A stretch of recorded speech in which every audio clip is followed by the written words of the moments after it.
त्यो परको लाइट बन्द गरिदियो भने परको लाइट नहुँदैन भने म अब माछालाई थाहा पार्नु पर यहाँ बाइक ल सालो के हो गोदानो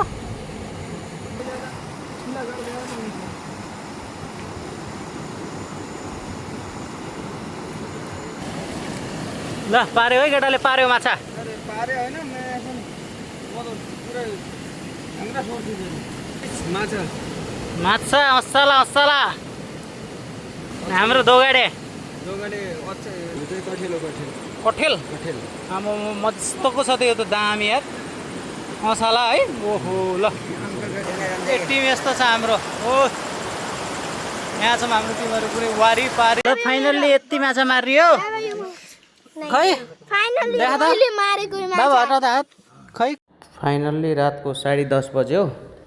हामीले लगभग 1.5-2 केजी माछा जति मारिसक्यौँ खानालाई पुग्छ तपाईँहरू नि खाने भए आइपुग्नुहोस् है।